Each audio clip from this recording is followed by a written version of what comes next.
Today we're going to be looking at a turkey's life on my homestead. Stay tuned.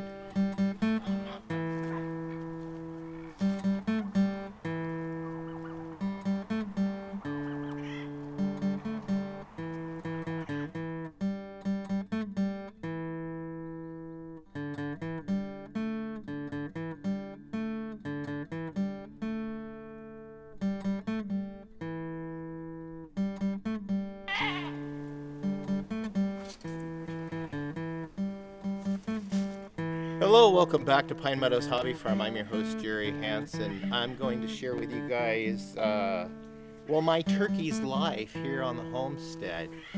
A couple of things I need to explain first from the get-go is I have to keep my turkeys locked up because this breed of turkey will probably fly away with the indigenous breed of turkey that goes through here, and I need to keep them together. So I made this aviary, this enclosure cage for the turkeys.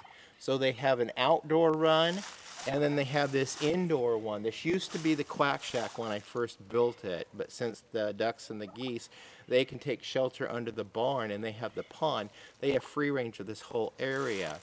So I had to use this structure for the turkeys.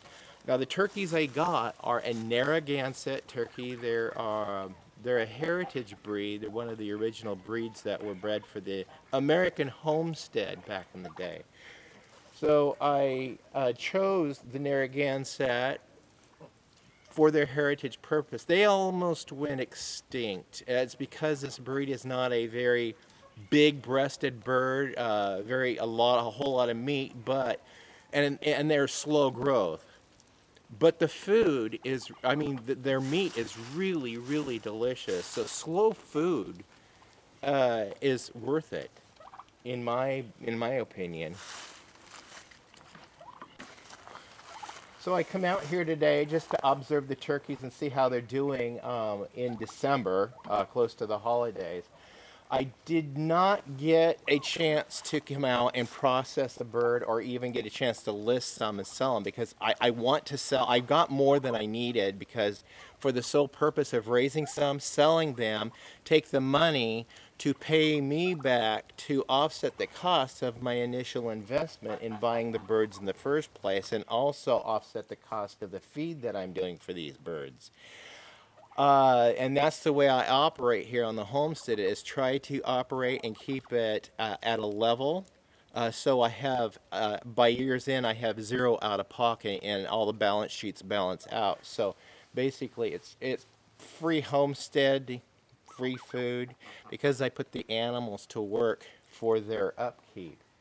I know it's a shame that they have this small enclosure. I do have enough material to double the size of the enclosure. I will be working on that this next year. That's one of the projects I have to finish things up for the year. We're going to talk about that in another show, about all the plans that I had made at the beginning of this year, how much I accomplished, how much I didn't, and what I have left to do, and my focus and goals for next year. Stay tuned to that episode. But they do have this interior enclosure that they can access through this little hole. They go in and out at will, and they have all the food they want to eat, plus the fresh water. I keep them in fresh water. Kind of muddy in here right now. I can put in some straw and wood shavings to help control the mud a little bit. But I want to do something a little bit different in here coming up in the spring to get these guys in a more drier environment. Like, I'm thinking of doing a better cover over the top. I'm thinking of going with that clear corrugated roofing material like I have on this structure down here. Now, this structure was fairly easy to build, and it was really cheap for me to build. I resourced the windows, and actually it was a sliding glass doors and a sliding glass door panel that I used as the front to let the light in, and that way the birds can see out and look out over the domain. And I can kind of like sit on the back porch and watch them, what they're doing inside, plus it protects them from the predators, and so far has been very effective. since I've got the base all filled in.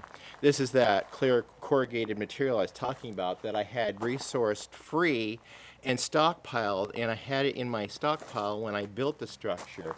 The structure's built out of 4 sheets of 4-foot by 10-foot plywood that was left over from the production crew of Discovery Channel's Homestead Rescue when they came in and they filmed an episode, a couple episodes here on our homestead. They were here for about 2 weeks, 2.5 weeks. Some of the production crew were here for, about total 3 weeks. But we actually spent 2 weeks filming, and they had used the boards to walk on because it was during the winter months. We had snow on the ground, and it got really muddy. So they left this behind.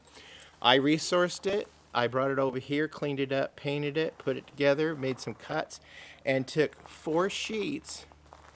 I got 1.5 on this side, 1.5 on another side. You'll notice this upper part is actually half of 1 sheet. So I measured out and I cut down, and then the opposite side is the other part of this, and then there's only 1 sheet on the back. So you'll notice on the back of the shed it's 4 feet high, and on the front of the shed it's about 8 feet high, which is the height of 2 of these boards standing. So it served its purpose. I don't need a whole lot of structure because it's not going to hold up a bunch.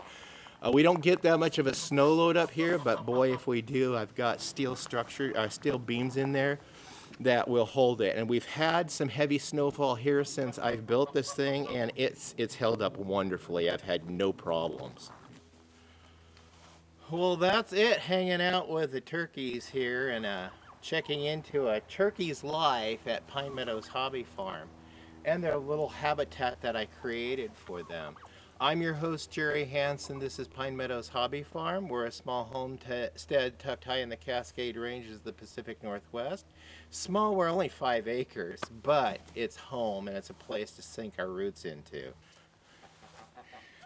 Please subscribe and click that bell icon. That'll alert you to the new videos as I upload them, and stay tuned to the videos when I finally send some to freezer camp, and then also send them packing out down the driveway with some cash in my pocket. Yep, that's homestead economics.